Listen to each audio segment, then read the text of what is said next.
बिस्मिल्लाहिर्रहमानिर्रहीम। सजाद अहमद की तरफ से सबको सलाम पहुँचे। Operating system lecture number 24। चलें स्टार्ट करते हैं। चैप्टर नंबर 7 मेमोरी मैनेजमेंट, यानी कि मेमोरी के मतलब जितने भी क्वेश्चन हैं, आंसर हैं, उनके टॉपिक हैं, इस चैप्टर में क्लियर किए जाएंगे। किस तरह मेमोरी को ऑपरेटिंग सिस्टम के अंदर प्रोसेस किया जाता है, मैनेज किया जाता है। तो मेमोरी मैनेजमेंट के हवाले से जितने भी टॉपिक होंगे वो देखे जाएंगे। तो ये आप पढ़ सकते हैं, थोड़ी बहुत इंग्लिश लिखी हुई है। तो उसके अंदर जो इंपॉर्टेंट बात ये है कि some important issues related to the need for memory management include. जब आपने मेमोरी मैनेजमेंट करनी है तो उसके अंदर कुछ इशू बहुत इंपॉर्टेंट हैं, उसको आप पहले देखें और बाद में मेमोरी मैनेजमेंट करें। तो वो इंपॉर्टेंट इशू क्या है? सबसे पहला है many times and operating system manage many process जो है ऑपरेटिंग सिस्टम के अंदर, ऑपरेटिंग सिस्टम एक टाइम पे बहुत से प्रोसेस को हैंडल करता है। तो इसको हम कहते हैं मल्टी प्रोग्रामिंग। फिर उसके बाद है द कोड या डाटा, यानी कि कोड और डाटा, या फिर सिंपल आप डाटा भी कह सकते हैं। For the process must be in RAM before it could be run.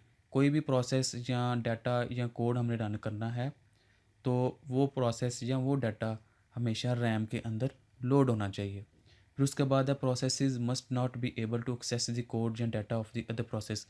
यानी कि 2-3 प्रोसेस हैं तो हर प्रोसेस की अपनी सिक्योरिटी है या अपना एक प्रोटेक्शन है। तो कोई भी दूसरे को एक्सेस ना कर सके विदाउट परमिशन, यानी कि परमिशन के बगैर कोई भी प्रोसेस दूसरे प्रोसेस के घर में ना झांक सके। It means that process must be protected, यानी कि प्रोटेक्शन या सिक्योरिटी टैट होनी चाहिए।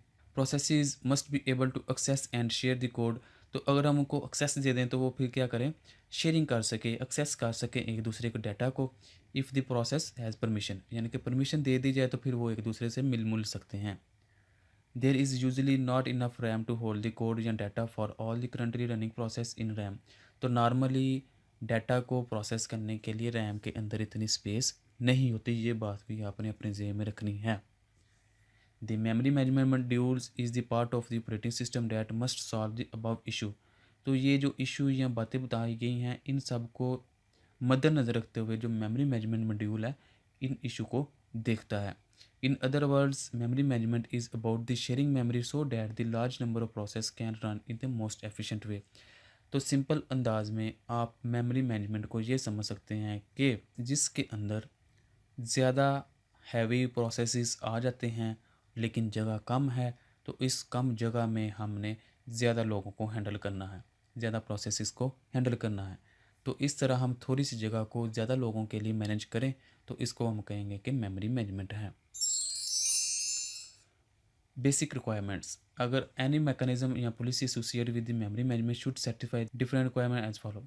तो कोई भी मेमोरी मैनेजमेंट की हम टेक्निक इस्तेमाल करते हैं या एल्गोरिदम इस्तेमाल करते हैं तो वो एल्गोरिदम या टेक्निक कुछ बेसिक चीज़ें उनको मस्ट फॉलो करे। उसमें पहला है कि रीएलोकेशन, यानी कि अगर मेमोरी किसी को दी है तो वो दोबारा रीएलोकेट भी हो जाए। प्रोटेक्शन, जो हमने पहले देखा कि प्रोटेक्शन बहुत अहम चीज़ है। Program address space including process control block, program code, data segment. तो उसका जितना भी डाटा है वो प्रोटेक्शन होना चाहिए। कोई प्रोसेस उसको चोरी ना कर सके, उसके घर में जंके ना, हर कोई अपने अपने एरिया में रहे। प्रोटेक्शन टाइट होनी चाहिए। तीसरा है कि शेयरिंग, अगर तो उसको इजाज़त दे दी जाए कि भाई आप अब शेयरिंग कर सकते हैं तो वो शेयरिंग के मूड में चले जाएं। यानी कि ऐसा ना हो कि उनको इजाज़त दे दी जाए कि आप शेयरिंग कर सकते हैं तो वो कहेंगे नहीं जी हमने तो शेयरिंग करनी नहीं। तो ये काम भी ना हो, बल्कि शेयरिंग भी हो, प्रोटेक्शन भी हो और रीएलोकेशन भी हो। Thank you for watching. अल्लाह हाफिज़। अगर कोई क्वेश्चन है कंप्यूटर साइंस के मतलब वो पूछे। चैनल को सब्सक्राइब करें और इस वीडियो को अपनी क्लास वालों के साथ शेयर करें।